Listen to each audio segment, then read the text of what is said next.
What's up, guys? Welcome back to another video. Hope you're doing well today, and welcome to a very foggy track. I had no idea this track was actually going to be foggy when I loaded it up, but this is a brand new sand track created by Callum, and it's called Duerne, Duerne, Dooney, one of the few. It's Dutch. Of course it's Dutch. It's sandy, it's rollery. The Dutchies love their sand. For anyone who is from the Netherlands, please let me know how you pronounce this track's name, because I have not got the faintest of ideas. However, it's been a hot minute since I've done some proper sand surfing. Callum, over the last year or so, I think has kind of really learnt how to do his sand tracks well, with just like flow and doubling your way around the track. He's done a few of them now up to this point, and they've always been really, really enjoyable to me. More in the distance. Lovely stuff. I was just excited to give this one a go. It's been out for a day or two now at the point that you're seeing this. But either way, I don't think it matters too much. We still like playing some good fun new tracks as and when they release. So I'm actually not on the KTM today as well. A lot of you will be happy to know. So it's not same old as always. We're actually going to be rocking the old banana. We're rocking the Dookie 450 today instead. This is a very old skin. I think it goes back to this year's Supercross at the beginning of the year. I actually think I won one singular Supercross race on this bike. So don't sleep on the Suzuki. They are very capable. They're just a little bit slower, but the suspension on them I think is really, really good. So enough waffling. We'll try and spin some laps, and I will try and get around this track as fast as humanly possible, and I hope you enjoy. You might be wondering, Linda, why on earth have you got your like timing and your speedometer at the top of your screen instead of at the sides and at the bottom where you usually have? Time will tell. I'm going to keep it a little bit hush-hush. I'm working on something at the moment which I really want to try and embrace and try and grind out a little bit when I get back from the MX of Nations. So we'll see how that goes. And then also on a side note, I think not the week directly after MX of Nations, because we have the in-game MX of Nations on the Saturday after the real life one, but the weekend after that. So I think it's going to be basically two and a half weeks from today. I'm very, very tempted to get on the Donateathon grind again. It's been a long time since the last one. I mean, the hair's very, very, very, very slowly growing back since the last one. Thank you to he who shall not be named again for the very large hair shaving donation. But I think it's time to do another one now. You know, it's been over a month, or it might even been over 2 months at this point. I can't remember when it was, but it is time. You know, we're getting into the winter months. The UK is very, very cold. The heating is not cheap by any means, and it will help a little bit, let's say. So keep your eyes open, keep your eyes peeled, and I'm unsure yet if I want to do it the same way as last time, where we kind of do it in like 12-hour stints, because that almost feels a little bit scumbaggy. That's basically just what like Twitch streamers do on a daily basis anyway, and it's not a special occasion at all. But then at the same time, I know that if I was to do it non-stop without any sleep, I would be finished after a day, if it makes it to a day, you know. We have had one or two, I think, before where we didn't make it to a 24-hour mark. Other than that, they've all been like insane time-wise. So I might even put a poll up in my Discord. We'll see. I'll sleep on it. I'll think about it a little bit. In terms of sleeping, I know this is going a little bit off topic now, which I do apologise.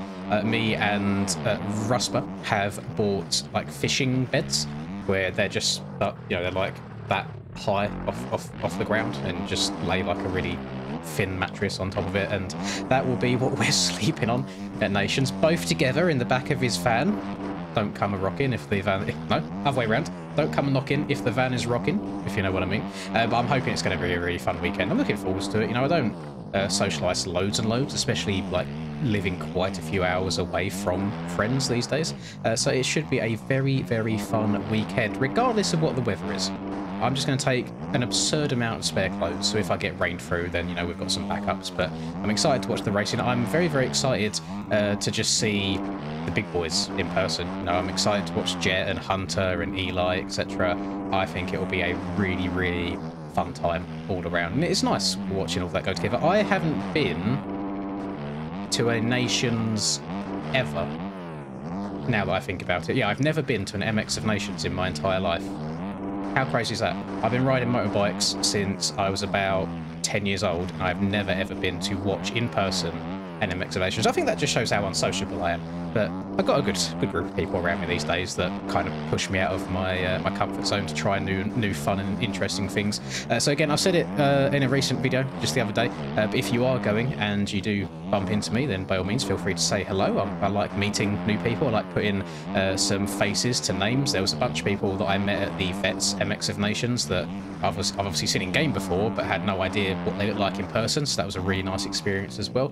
And I'm hoping anybody else that is going also have a really nice and enjoyable time. I've heard a little bit of a rumour, it's not a rumour at all, it is just the admins have just blatantly said it, that if it rains on the Sunday, might even Saturday, I don't know, at the Real Nations, then we are going to get a wet Nations in-game as well, which not many people are excited about, and I will never understand why. I'm such a minority in this. I love racing in the rain on this game. It is such a different challenge and experience. And I saw some people commenting saying that it's going to ruin the race or it will make it boring. And I saw one that was like, if somebody wins, they've only won because it's wet. But then surely you can just flip that and be like, if someone's good in the dry, then they only won because it's dry. If that makes sense. I feel like the rain is the great equaliser for all. It's something that not everybody practices a whole bunch, and I'll be honest, today, literally today, the day that I'm recording this, which is, what day is it? It's very late Tuesday night, so it's the 1st of October. I sat down for about 10 minutes and done the 2023 season's Matley Basin in the rain. The grip, at least on the 450s, and I imagine the 250s will have even more because they're not as powerful, the grip that the 450s have on these current OEMs in the rain is still more grip than the preview bikes have anyway, so I am not sure what the complaining is about. Of course, I'm very biased because the last proper rain race we had, which I think was at the 2023 GP of France in Ernée, was probably one of my best races ever, or at least one of my most dominant motos I've ever had. So I really enjoy it. The only issue these days is where you can't do like the tear-off cheat anymore, so you can't stop there being any roofs on your goggles, and you can't stop the rain particles or effects. It does get a little bit difficult to see sometimes, so you need to be smart with your tear-offs and just basically just lock in, you know, keep those eyes peeled, keep them like just stare at your screen as hard as you possibly can, trying to look around the dirt, and that's all you can really do. I think it'll be fun. I think it will just make for a different race than normal. If anything, it might give the Great Britain team a hometown advantage, maybe, because I mean it rains a whole lot in the UK anyway, so it's kind of what we do. It's kind of what we're known for. So we shall see. I hope it rains. I know that is a very unpopular opinion, but I am just one man.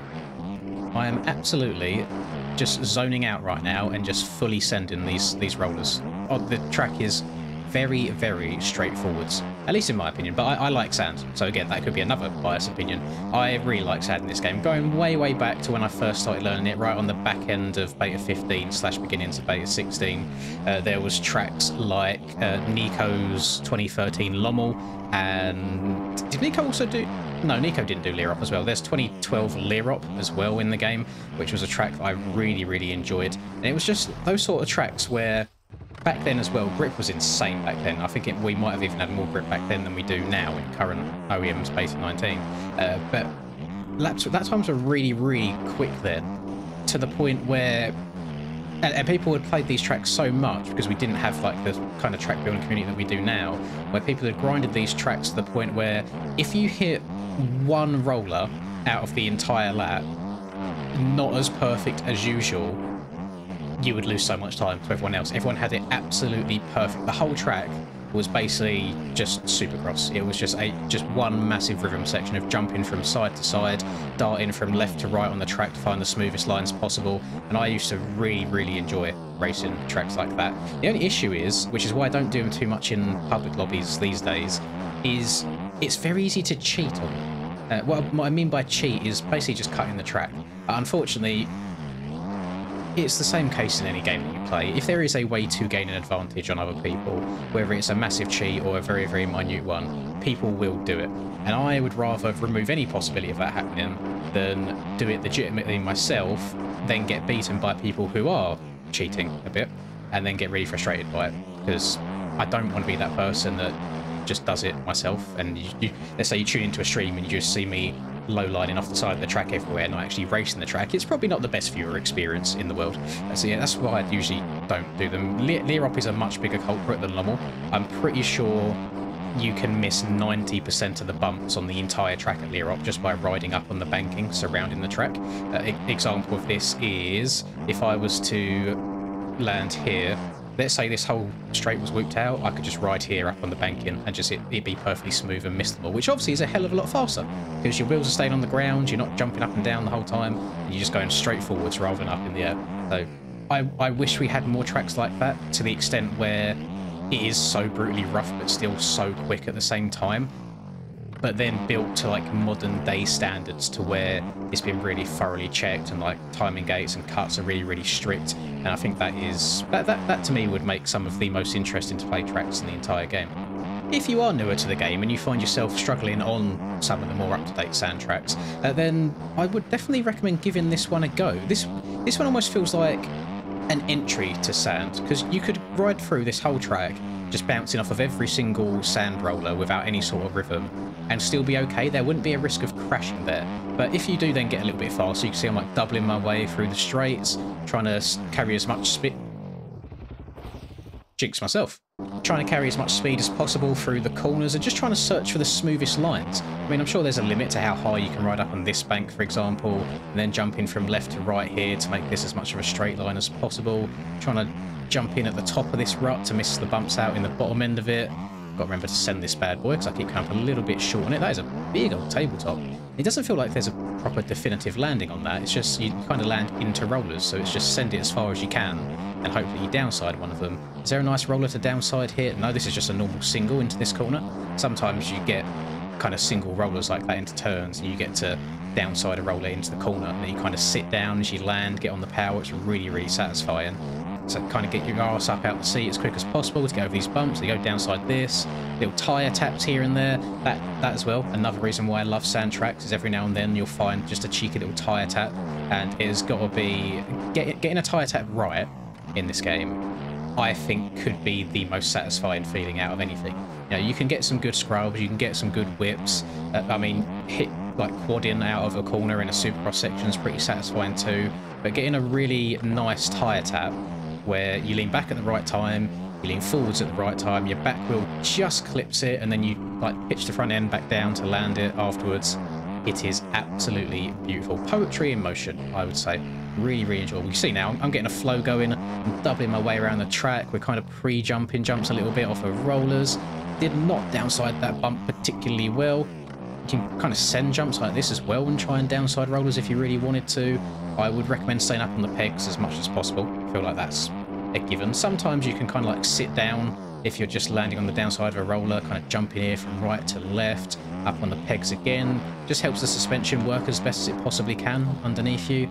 Another little double. I've got the road set to 0.8 right now, and I'm on lap number 5 around this track. And for the most part, I think I've taken the same line almost every lap, but it's not eroding quickly at all. So nice and straightforward.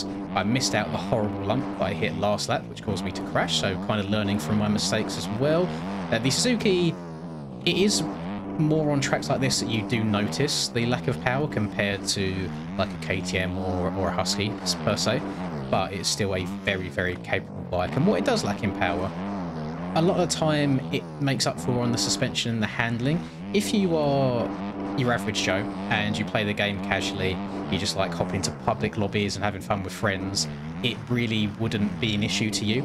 It's only if you wanted to then go and compete at the very highest level with the best players on the entire game, where you need those extra tenths of a second per lap, where you're kind of forced into that like tunnel of having to ride a KTM to compete. Trust me, I know anybody can, well, not anybody, the best people in the game can win on any bike if they set their mind to it. There are some unbelievably talented people on this game. I have got very lucky sometimes where kind of the stars align. If I'm on a different bike and everyone else might get a really bad start, for example, or it's a track where you don't feel the adverse effects quite as much. Maybe if it's a really tight and twisty track, not a wide open one, then the Suzuki would be a bit more beneficial as well. I've had times where I've won on bikes that you probably shouldn't win on, like in the 2022? yeah, 2022 Supercross Championship, I won on an Alta in Supercross against all of the normal bikes when the Alta really wasn't quick back then. I've won on the Suzuki in Supercross, I've won races on the Husky. I kind of started a bit of a Honda movement back in 2023 in the GPs when the meta was the Yami at the time. So I am capable of it, but it's with a heavy heart that I have to admit there are just better bikes in the game. There is a meta for a reason. You know, like the start of the outdoor season for me, I was trying to ride the Husky, and then I hopped on the Gas for a little bit, and then I finally forced myself to ride the KTM and enjoy the KTM because I just didn't like it for a couple of years, whatever reason. I just didn't like what they did to the bike each time.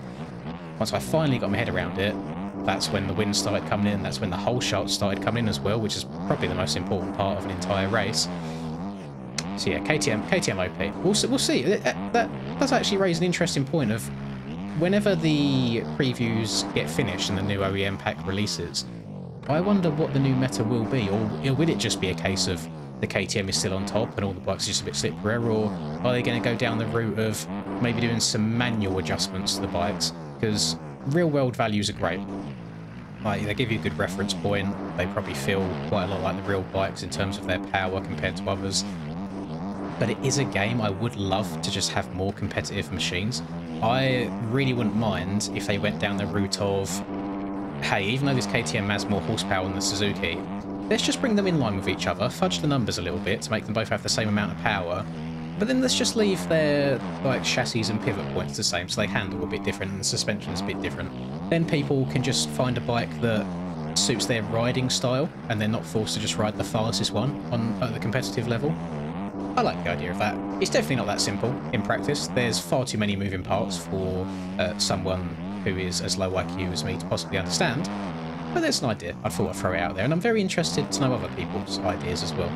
I've got no idea how I've managed to sit here for 15 minutes and basically talk about everything other than the track itself. That usually tends to happen when I'm on a track that isn't requiring too much brain power for me. I feel like I'm moving right now. Not like, obviously people can probably get their lap times a good couple of seconds quicker than what I'm doing right now with enough practice, you know, trying to find all the smooth lines, working out what's fastest, whether it's inside or outside, standing up here, sitting down here, hitting one jump, you know, tyre tapping another, etc. However, that's actually a good sign that I've not been talking about the track either, because I've got no complaints. Usually I talk the most when I'm upset with something or something's annoyed me, but this is just a really straightforward and enjoyable to ride sand track, and I expect no less of Callum. I know that's probably harsh holding someone to certain standards all the time, but once you prove that you can make a good track once, it's kind of what people want time and time again, and he has done it. As I say, it is definitely on the easier side. I've had like 3 crashes, I think, over the course of this entire video, which learning the track for the first time, we're on lap 7 now, I don't think it's too terrible. You know, I've not exactly been trying to tiptoe and learn the track slowly by any means. I've been trying to go full send everywhere, finally got that inside in that corner. I would say it does feel like majority of the insides are OP. There's a lot of outsides that you really don't need to take, but it's a very wide track, it's very, very forgiving, and again, I think it's a really, really good starter point for anybody that might want to learn sand for the first time without having to go through the trouble of playing like a Sardinia or an Arnhem, for example, that are really, really difficult. So I think Callum's done a really good job here. Of course, it looks good, as always. All of these tracks that go up on the shop now, they've got the aesthetics like absolutely dialed. And I don't know if the fog's an intentional thing that he's put in there, but so you don't really notice it down on ground level. It's only when you're up in the replay camera flying around the map that you really see it. So thumbnail might be a bit difficult to get. I have no idea what I'm going to do for that. But who cares at the end of the day? It's a fun track, and that is all that matters. So thank you, Callum, for making this for us. It's a really, really enjoyable one. Thank you to all of you for watching the video, as always. Very much appreciated. Keep an eye out in about 2.5 weeks' time for that donator-thon, and then also keep an eye out for a different kind of stream that I'm planning on doing as well. I'm just looking to kind of get some wind back in the sails and get the channel going again like it was, say, a year and a half ago. So keep your eyes peeled, and thank you everyone as always for the support. I really, really do appreciate it all the time. If you did enjoy this video, then by all means drop a like and subscribe to the channel if you want to see more. Hope you have a lovely rest of the day, wherever you're up to. I will catch you all in the next video. Peace. Lynn's in the zone, never backing down. Riding MX bikes, he's the talk of the town. 2022 champ with a YouTube crown. His game is tight, no signs of slowing down. Late nights, bright lights, he's chasing that fame in the digital arena. Writing his name, she's a 10 out of 10. Supporting his lane, hairline might receive, but his passion's the same.